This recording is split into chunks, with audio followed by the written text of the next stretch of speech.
Hello guys! Magpabox ta karon. Magpacking ta sa itong box. So, pakita na kung saan na itong packing ha. Asim gunting dyan.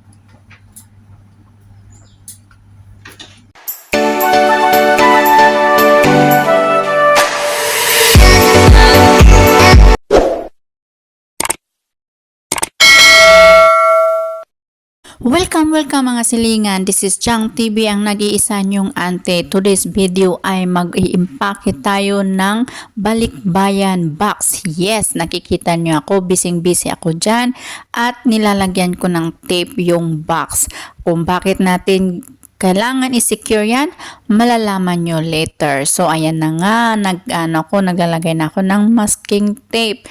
Yung box na yan pala guys is XL, LBC na XL, yung pinakamalaki nila kasi marami kami napulot sa basurahan. Hindi yan biro, totoo yan. Napulot namin yan sa basurahan ng kapatid ko, kaya sayang naman, kaya ipapasok na natin sa box at ipapadala na natin sa Pilipinas para naman mapakinabangan ng ating mga pamilya or mapakinabangan natin, kasi sayang din naman no, kung hindi natin ilalagay dyan. Yung una ko palang ginawa dyan ay nilalagay ko muna yung sa puwitan banda. Yan kailangan talaga nating i-secure. Excuse me. Ayan na naman yung balikat niya. No?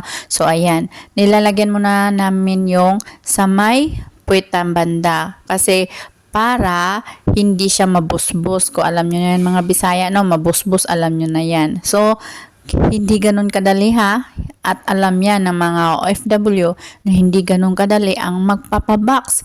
Kaya yan, makikita nyo kung paano namin pinaglalagyan ng tape.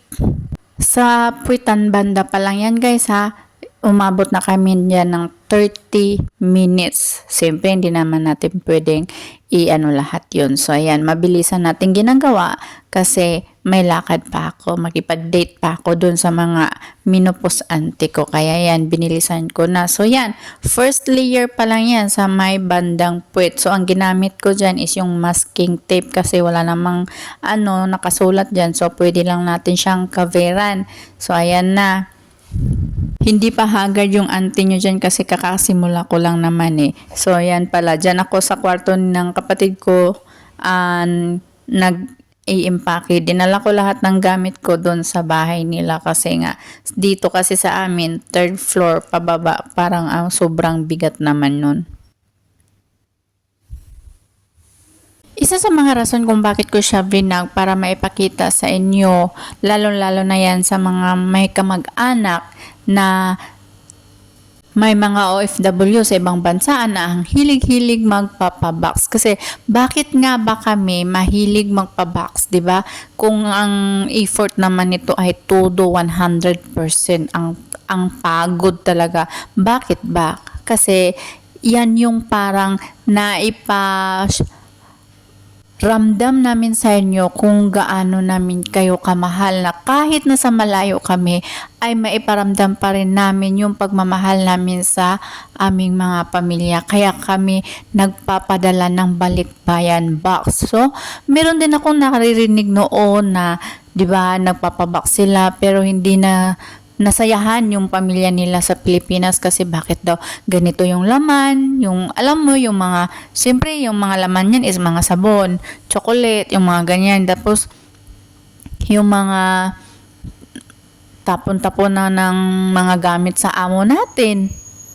Kadalasan ganun naman talaga yung laman, 'di ba? Lalo na pag may Chinese New Year, nagre-replace sila ng bago sa mga gamit nila, o di sayang naman din na itatapon nila yun sa basurahan. Di yun na lang yung iniipon namin para may mapapabox kami kasi magagamit din naman natin yun, 'di ba? Or magagamit naman din natin yun sa mga pamilya natin. So ayan, kaya kami nagpapabox. Iniipon namin yan. Hindi kami nagpapabox na bumibili kami ng brand new talaga. Karamihan talaga is bigay ng amo or tinatapon ng amo. Kaya ang karamihan ng laman ng box namin ay basura galing sa basurahan. Hindi naman namin pinulot talaga doon sa loob ng basurahan.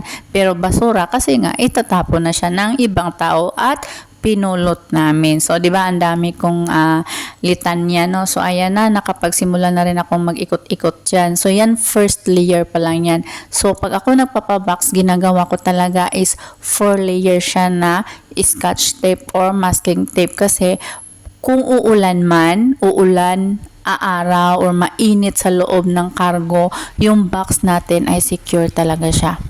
There is one time na nagpapabox kami, dinala lang namin siya sa LBC na talagang sa may shop na. So, ang nakamasking tape lang doon yung sa may bandang puwet at saka sa may bandang bungangan niya.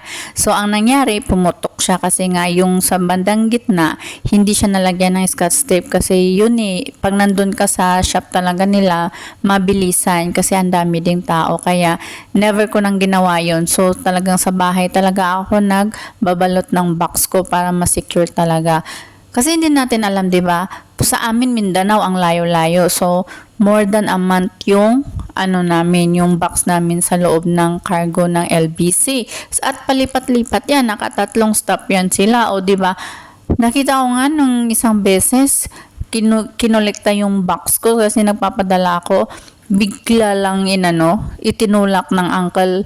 'Di ba? Kung ang laman noon mga babasagin, edi basag na lahat, 'di ba? Kaya ganon ako sa pag-iimpake ng box ko. Maganda man or pangit ang laman, ganun pa rin talaga ako mag-impake para talaga walang makakalusot kasi hindi natin alam din yung mga hindi natin alam, kaya ayan. Mas mabuti na talagang tayo ready. Diyan sa may bandang walang sulat, gamitan natin yan ng masking tape. Pero diyan sa may mga sulat, like for example sa pangalan or sa address or diyan sa may basta may sulat siya, ang ginagamit ko diyan ay scotch tape kasi transparent yun Ganon din, 4 layers din siya para kung di secure yun siya, 'di ba? Ang dami naming naubos na tape diyan.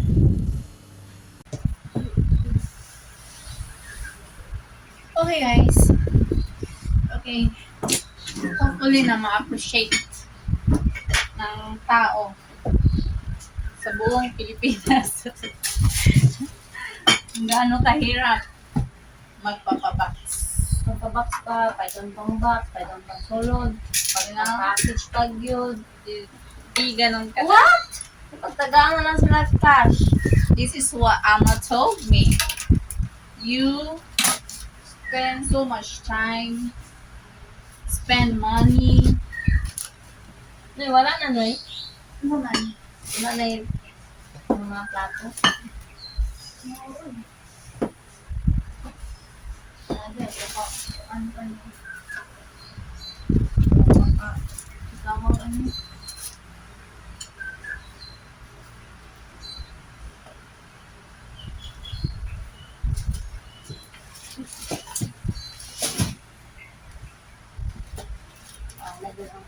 Pag-asol anipis, ding yawa.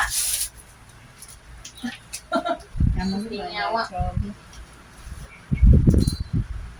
Dali ba pag naog nila sa sakyan ba? Ay, Naog nila sa sakyan.